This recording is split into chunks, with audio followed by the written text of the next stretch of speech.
Hey everyone, I thought I'd try something a little different on my channel here today and make a video where we just talk about some jazz guitar ideas, comping, soloing, using the tune All of Me as kind of a jumping off point. All of Me is just a very common standard that I think everybody plays or has played, and maybe that's a nice place to start when we're just discussing some general ideas. Mostly I want to talk about stuff that I do and use that as a way to discuss some concepts, whatever. I hope that this stuff is useful for some people and interesting too. Maybe a good way to kick this off is just to play one chorus of solo over this thing. So here we go. I imagine oftentimes my starting approach is like 30% John Scofield, 30% Count Basie, maybe 20% Bill Frisell. What does that add up to? 80? I don't know what the next 20 is. I'd love to say Joe Henderson, but I don't know if I can really manage that. Those are just some things that I like. Scofield, Count Basie, strong groove, lots of swing. I'm always imagining 2 and 4 as I'm playing.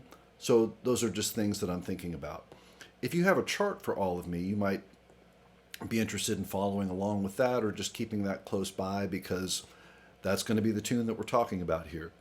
I think of All of Me as having an A-B form. I know that iReal Pro and some apps like calling this A-B-A-C. I'm not a big fan of that. I've always thought of these forms as being A-B, 16 and 16. So that's what All of Me is. So let me blow on this a little bit, and then we'll go back and start talking about some ideas and some approaches. 1, 2, 1, 2.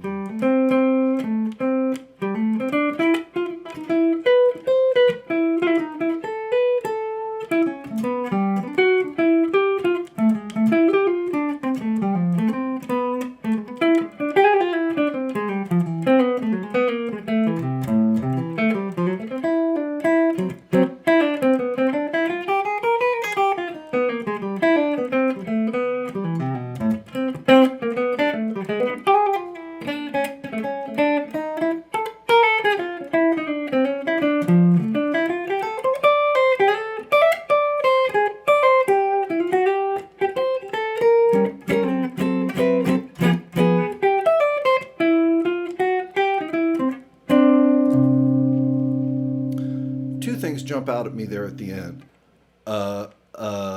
This very typical ending. That's just jazz language.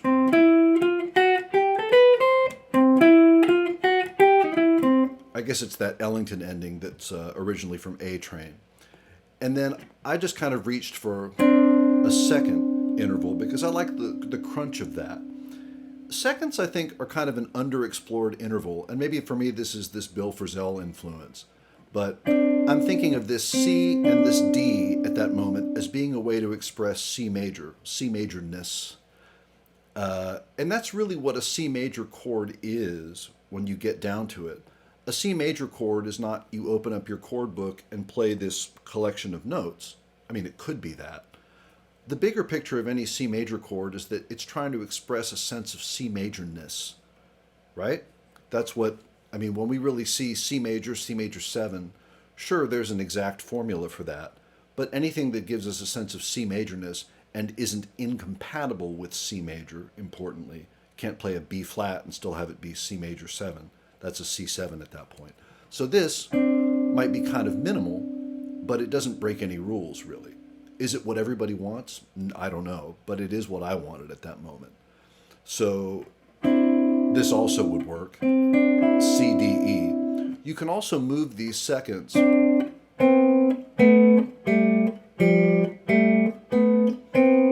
the C major scale.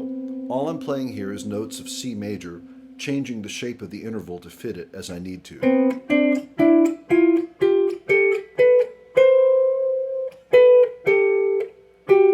Oops, got it wrong. So that's very interesting to me. I love second intervals, and they may pop up today as I play through some of this stuff. Speaking of intervals, what about the traditional melodic intervals, thirds and sixths? This is something that just popped into my mind. This is also a nice way to play. Let's see if we could do kind of a chorus of chord melody type stuff using only thirds and sixths.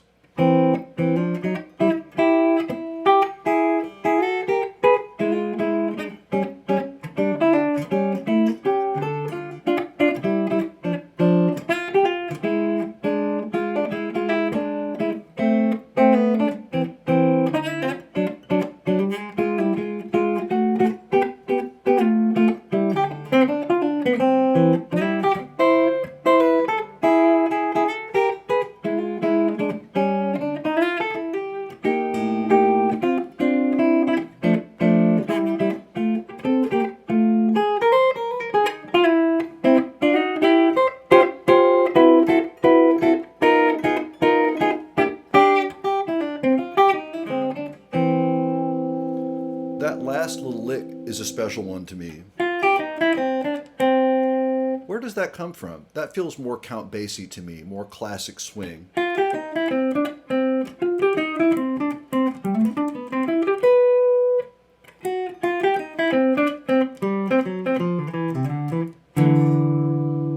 You know? Interesting. I also use this business.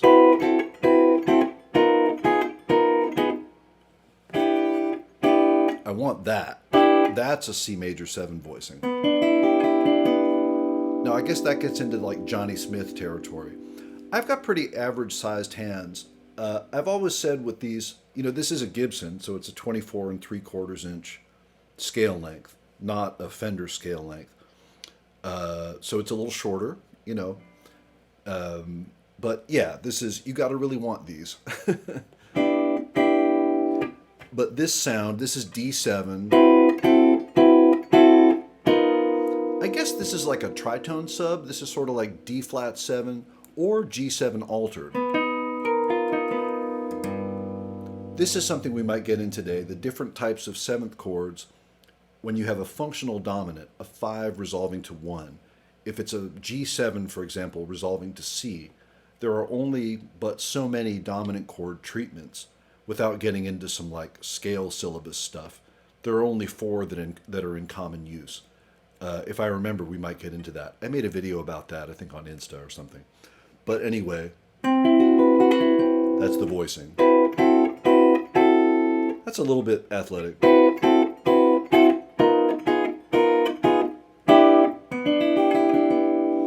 G, E, D, B. Very close voicing. You don't have to play that, but this is a pretty cool thing. I tried to play it in an actual situation and I messed it up. You saw it happen. So whatever. But this is the kind of thing that I love to play if I can get it. It would also be fine with just the top 3 notes. To resolve like that. Interesting. So you saw earlier also that the 3rds and 6ths are very nice intervals for playing chord melody stuff. Now notice I'm switching there from a 6th to a 3rd. I don't know that I love that as, I mean, it's fine. That I kind of like better. It's just a sweeter sound because it's all 3rds. This is 6ths and then I go to 3rds. Remember that 6ths and 3rds are inversions of each other. If I invert this, that's what I get. So that's kind of interesting.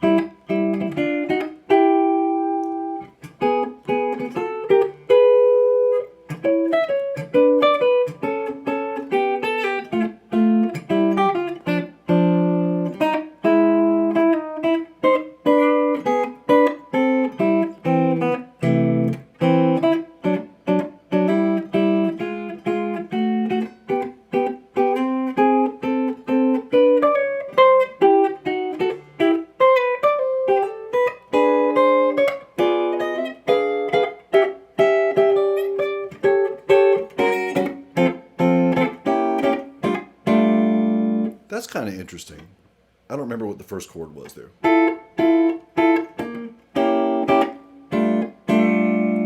These shapes, what can I tell you? This is kind of Johnny Smith stuff. This is a diminished chord voicing that could be equally accomplished by this, but it doesn't sound the same. Sure, it's stretchy, but it's a good sound. This, well, this is a D minor 7, and we've got flat 3rd, root 5th, and the 11 on the bottom.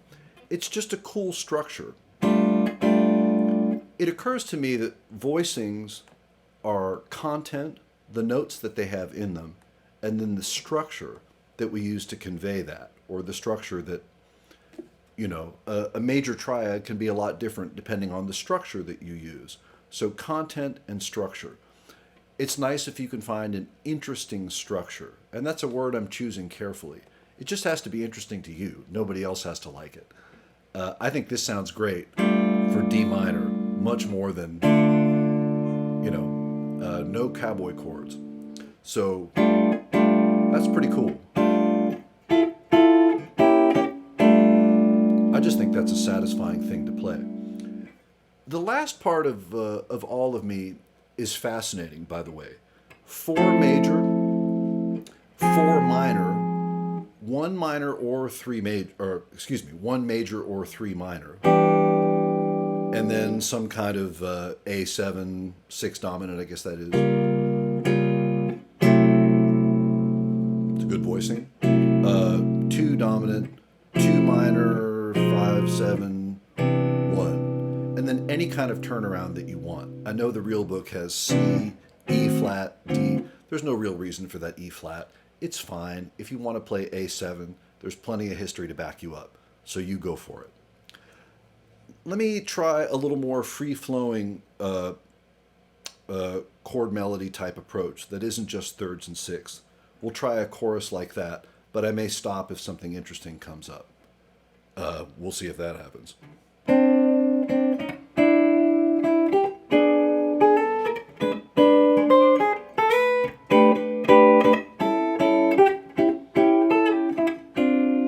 That's kind of interesting. We're delaying the resolution to D minor. This is A7. And that A7 is going on longer than the chart should dictate. Because we don't have to switch to the 1 chord, to the D minor, at the exact moment the chart says we should. We can keep that 5 going as long as we want. Also, these are good voicings.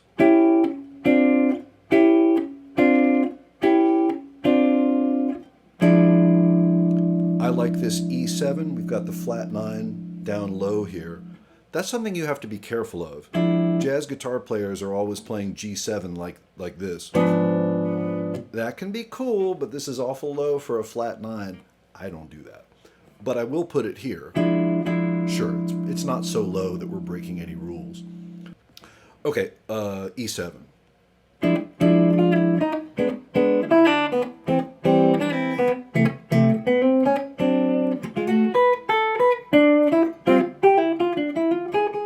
Oh, I messed that up, but this is a good lick. Let's talk about that for a minute. This is a 2-5-1 lick.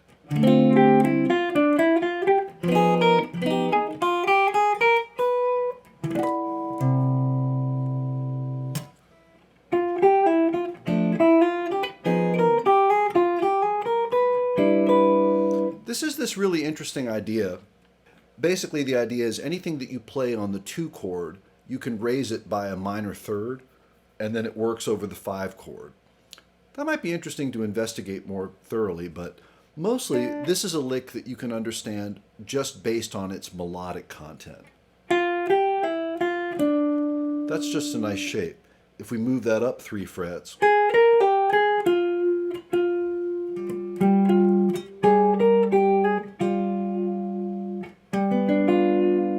it becomes something that we can play over G7. And then it just happens to resolve well on the major 7 of C. So again, apparently I can't play that. Nice idea. I just went for it. That's something that's in my bag. I'd like to mention also, I don't know that I've ever invented a single melodic idea in my life. I tell people all the time at the jazz workshop where I teach, we need to learn how to play lines that conform to things that lines have always done, lines that have some history to them. And for that matter, we need to learn the things that lines have always done, way before jazz.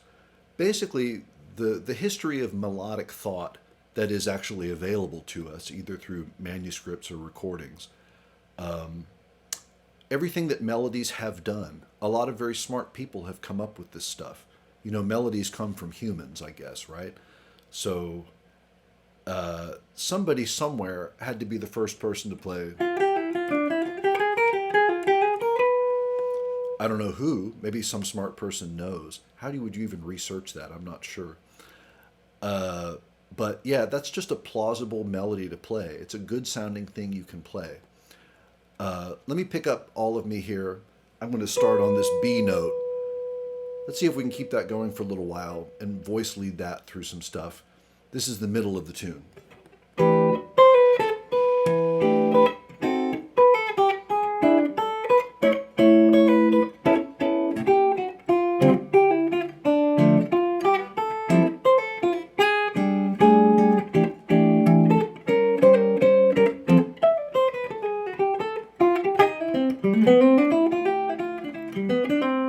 That, by the way,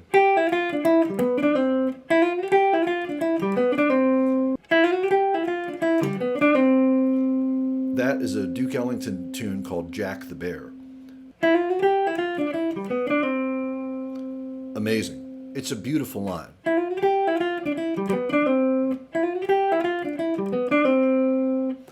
Pretty cool. I always get a kick out of playing that. Okay, from the top.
There's a second again. Guys, I hope this has been useful. It's interesting to just get to sit down and talk about some stuff with all of me.